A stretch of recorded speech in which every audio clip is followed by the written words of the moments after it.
Bismillahirrahmanirrahim. Hadza balaghun linnasi waliyunzaru bihi waliya'lamu annama huwa ilahun wahidun waliyadhakkar ulul albab. أعوذ بالله من الشيطان الرجيم. بسم الله الرحمن الرحيم. الحمد لله رب العالمين. أفضل الصلاة وأفضل السلام على حبيبنا وحبيب إله العالمين أبي القاسم مصطفى محمد صلى الله عليه وآله وسلم وأهل بيته الطيبين الطاهرين. أقول لكم السلام عليكم ورحمة الله وبركاته. Para pemirsa dan pendengar yang dirahmati oleh Allah Subhanahu wa taala, alhamdulillah kita masih diberikan kesempatan oleh Allah untuk melanjutkan pembahasan teologi kita, pembahasan yang menjadi dasar kehidupan kita. Kalau kita ingat pembahasan yang lalu, maka kita telah membahas tentang kaidah lutf. Pada kesempatan yang lalu kita telah membuktikan bahwa Allah Subhanahu wa taala sesuai dengan hikmahnya pasti melakukan sesuatu yang bisa mendekatkan hambanya untuk bisa taat. Allah Subhanahu wa ta'ala adalah zat yang selalu memberikan rahmat kepada hambanya, zat yang tidak pernah lalai akan hambanya. Mungkin kita sebagai hambanya sering lalai kepada Allah Subhanahu wa ta'ala. Bukan hanya lalai, terkadang kita berbuat sesuatu yang bertentangan dengan perintah Allah Subhanahu wa ta'ala. Tapi Allah sebagai zat yang rahim, sebagai zat yang rahman, selalu memberikan rahmat kepada kita, selalu memberikan kesempatan kepada kita untuk bisa bertobat, selalu memberikan kesehatan kepada kita, sehingga kita bisa memanfaatkan kesehatan ini untuk bisa memutar roda kehidupan kita dengan baik.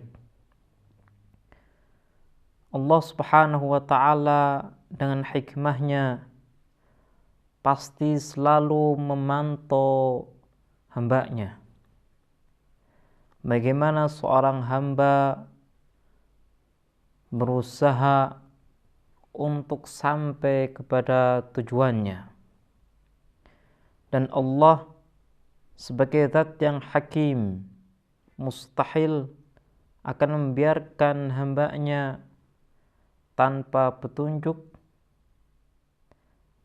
tanpa hidayah yang akan memberikan petunjuk kepadanya untuk sampai kepada Allah Subhanahu wa ta'ala.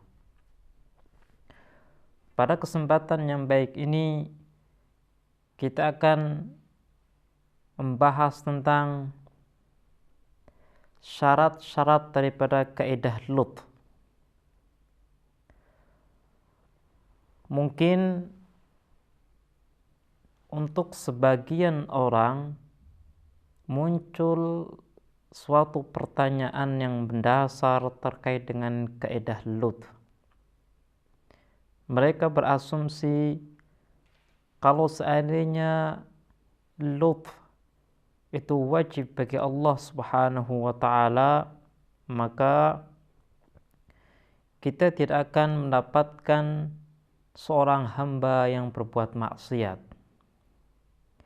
Kita tidak akan mendapatkan seorang hamba yang membangkang perintah Allah Subhanahu wa taala. Kita tidak akan mendapatkan sosok seperti Fir'aun. Kita tidak akan mendapatkan sosok seperti Namrud.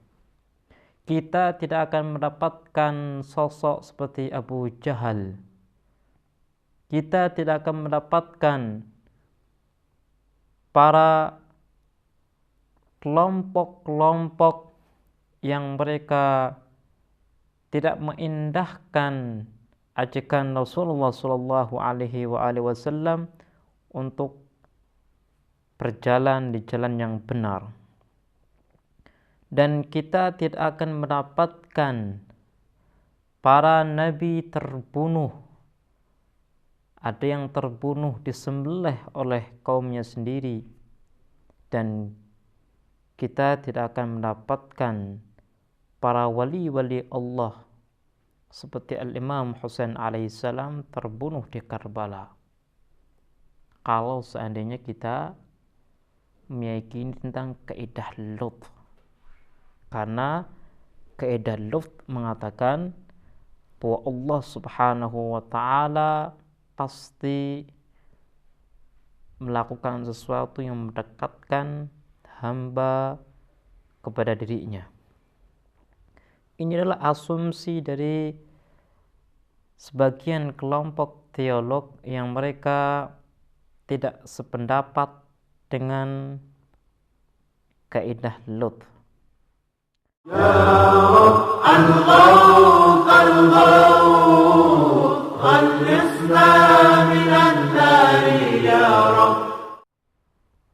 Kelompok yang lain dari ulama-ulama teolog yang mereka meyakini kebenaran kaidah Lut, mereka menjelaskan dua syarat untuk kaidah Lut sebagai jawaban untuk asumsi sebagian orang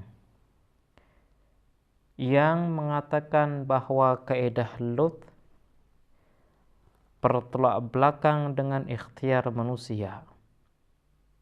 Kaidah Lut bertolak belakang dengan realitas.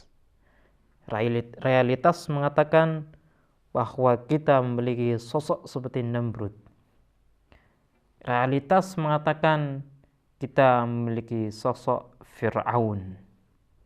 Fir'aun yang mengklaim dirinya sebagai Tuhan, padahal dirinya membutuhkan orang lain untuk hidup. Ulama-ulama yang meyakini tentang kebenaran kaidah Lut menjelaskan dua syarat untuk terwujudnya Lut. Yang pertama, Lut ini tidak boleh memberikan satu kekuatan bagi manusia untuk melaksanakan suatu taklif. Kalau ada seorang yang sakit, maka orang sakit tersebut tidak boleh mendapatkan kekuatan karena Lut. Ketika orang tidak bisa berbicara, maka orang tersebut tidak boleh mendapatkan kekuatan dan kemampuan untuk berbicara karena kaidah Lut. Artinya, kaidah Lut tidak boleh memberikan kekuatan kepada seorang mukallaf. Kenapa?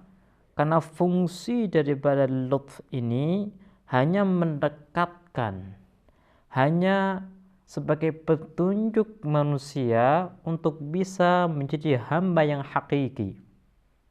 Kalau seandainya ada seorang tamu bertanya kepada kita, apakah Anda mengetahui tentang alamat si fulan?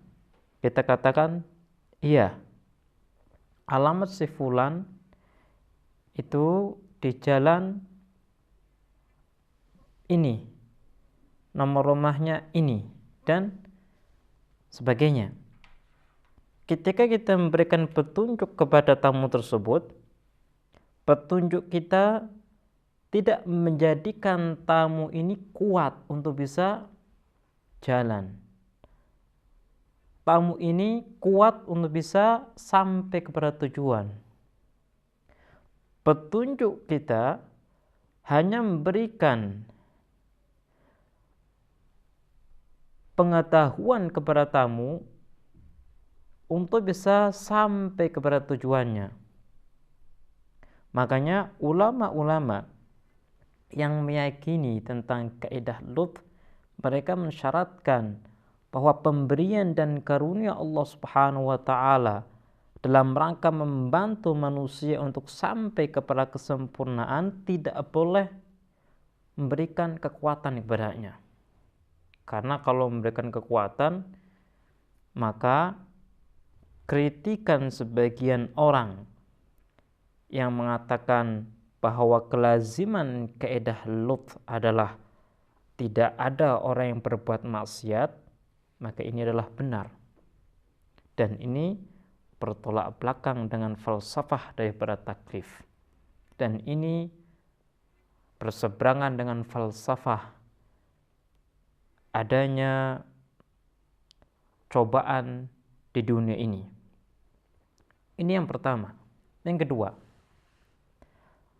lutf atau karunia Allah Subhanahu wa taala tidak boleh memaksa manusia untuk berbuat ketaatan.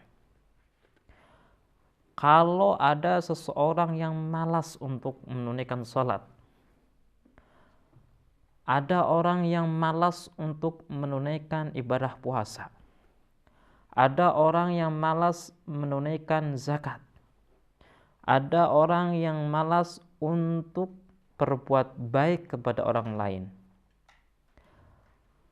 Kaidah lutf tidak boleh memaksa orang tersebut untuk melakukan perbuatan baik. Kenapa? Karena ketika karunia Allah Subhanahu wa taala memaksa seseorang untuk berbuat baik, maka perbuatan itu tidak memiliki arti sama sekali, tidak bernilai. Kenapa? Karena paksaan dari Allah Subhanahu wa taala.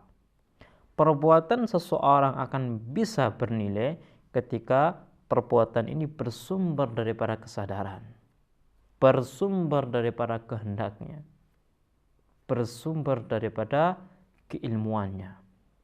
Kalau seseorang melakukan taklif, taat kepada Allah karena memang Allah sudah mendesain orang tersebut untuk taat, apalah arti daripada ketaatan yang dilakukan oleh seorang hamba. Makanya syarat yang kedua yang dijelaskan oleh sekelompok yang meyakini kaidah lutf adalah karunia ini tidak boleh memaksa seorang hamba untuk melakukan ketaatan. Dengan kita menjelaskan dua syarat daripada kaidah lutf, maka kita bisa dengan mudah menjawab satu kritikan yang telah kita sampaikan tadi, bahwa kalau kaidah lutf adalah benar, maka di atas muka bumi tidak ada seorang yang bermaksiat. Orang yang mengkritik kaidah lutf, mereka tidak paham tentang hakikat daripada kaidah lutf itu sendiri. Karena kaidah lutf hanya berfungsi untuk memberikan petunjuk saja, tidak lebih. Contohnya Allah Subhanahu wa taala memberikan taklif. Taklif itu atau syariat akan memberikan petunjuk kepada manusia bagaimana menjadi hamba Allah yang benar. Kemudian Allah Subhanahu wa taala mengutus para nabi dengan tujuan nabi ini membantu manusia untuk memahami syariat Allah dengan benar, untuk mengingatkan manusia yang lalai, untuk bisa membantu manusia supaya mudah untuk menggapai tujuan penciptaannya, yaitu menjadi hamba Allah yang hakiki. Baiklah pemirsa, insya Allah kita akan meneruskan pembahasan kita tentang teologi Islam di pertemuan yang lain. Kita akhiri, wassalamu alaikum warahmatullahi wabarakatuh. اللهم تفضل على علمائنا بالزهد والنصيحة، وعلى المتعلمين بالجهد والرغبة، وعلى المستمعين بالاتباع والموعظة، وعلى مرضى المسلمين بالشفاء والراحة، وعلى موتاهم بالرأفة والرحمة، برحمتك يا أرحم الراحمين.